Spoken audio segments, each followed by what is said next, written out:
Hi everyone, எல்லோரும் சேஃபாக இருக்கீங்கன்னு நினைக்கிறேன். அண்ட் இன்னைக்கு காலையிலேருந்தே பார்த்தீங்கன்னா நல்லா மழை பெஞ்சிட்ருக்கு. ஸோ இன்றைக்கி வீடியோவில் வந்துட்டு பார்த்தீங்கன்னாக்கா பேசிக்கான ஒரு ஸ்பாஞ்ச் கேக் வந்துட்டு எப்படி பண்ணுறதுன்னு பார்க்கலாம். இது ஃபுல்லாகவே இதோட ப்ராசஸ் பார்த்தீங்கன்னா நான் மிக்சிலே பண்ணிவிடுவேன். ரொம்ப ஈஸி தான். ஸோ எப்படி பண்ணுறதுன்னு பார்க்கலாம். முதல்ல ஒரு மிக்சி ஜாரில் வந்து நான் 2 முட்டை வந்து உடச்சி ஊற்றிருக்கேன். அது கூடவே 1/2 கப் அளவுக்கு சர்க்கரை சேர்த்துக்கிறேன். அண்ட் 1/2 கப் அளவுக்கு எண்ணெய் சேர்த்துக்கிறேன்.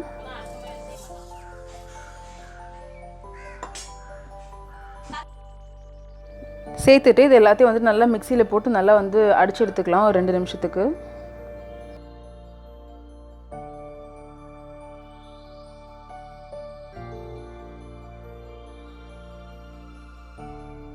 இப்போது வேறு ஒரு பவுலில் நான் 1 கப் அளவுக்கு மாவு எடுத்துக்கிறேன், அதாவது மைதா மாவு.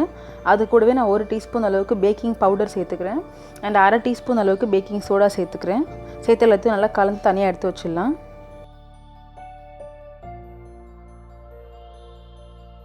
இப்போ நம்ம மிக்சியில் அடித்த முட்டை சர்க்கரை எண்ணெய் இருக்குது இல்லையா, அது வந்து நல்லா பிளெண்டாக இருக்குது.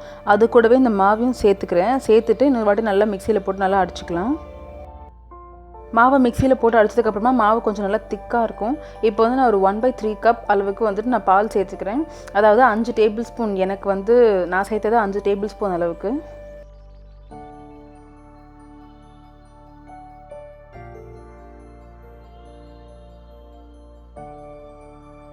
அது கூடவே 1 டீஸ்பூன் அளவுக்கு வெனிலா எசன்ஸ் சேர்த்து நல்லா பீட் பண்ணிக்கலாம்.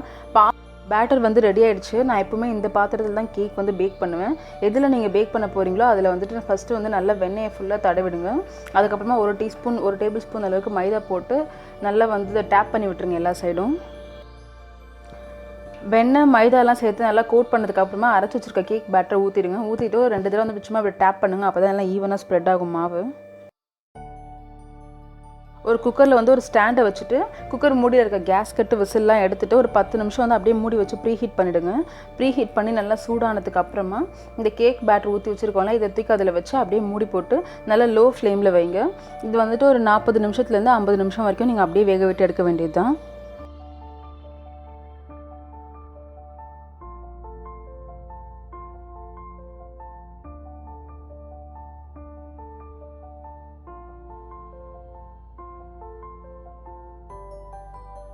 ஸோ இப்போ 40 மினிட்ஸ்க்கு அப்புறம் பார்த்தீங்கன்னாக்கா கேக் வந்து நல்லா பேக் ஆகிடுச்சு. எவ்வளோ பர்ஃபெக்டாக பேக் ஆகிருக்கு பாருங்கள். அடியில் வந்துட்டு அடி எதுவும் பிடிக்கல, கரெக்டாக பேக் ஆகிருக்கு. கேக் வந்து நல்லா ஆறுனதுக்கு அப்புறமா நீங்கள் எடுங்க. அது சூடாக இருக்கும் போதே எடுத்திங்கனாக்கா கேக் வந்து சரியாக வராது, பிஞ்சு பிஞ்சு வரும். ஸோ கேக் வந்து எப்போவுமே கம்ப்ளீட்டாக கூல் ஆகணும்.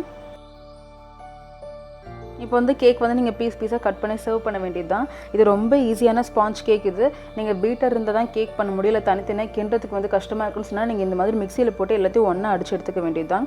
ரொம்பவே ஈஸியான ஒரு பேசிக்கான ஸ்பாஞ்ச் கேக் ரெசிபி. கண்டிப்பாக ட்ரை பண்ணி பாருங்கள்.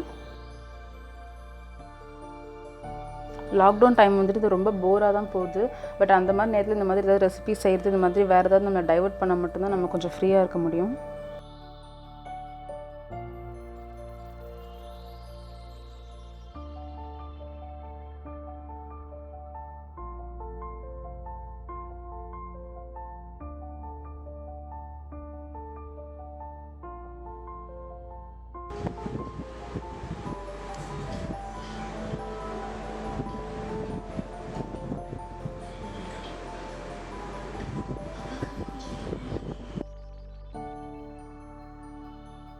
ஸோ அதுக்குள்ளே நைட் ஆயாச்சு. அண்ட் டின்னர் ரெடி ஆகிட்டுருக்கு.